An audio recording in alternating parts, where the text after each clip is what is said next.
So guys welcome back to our channel.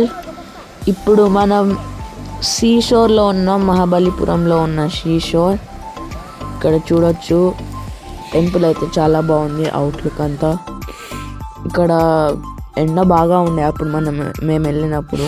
అక్కడైతే మంచిగా కూర్చోవడానికి అంత గార్డెన్ ఉంటుంది, తిరగడానికి మొత్తం పీస్ఫుల్గా ఉంటుంది అన్నమాట.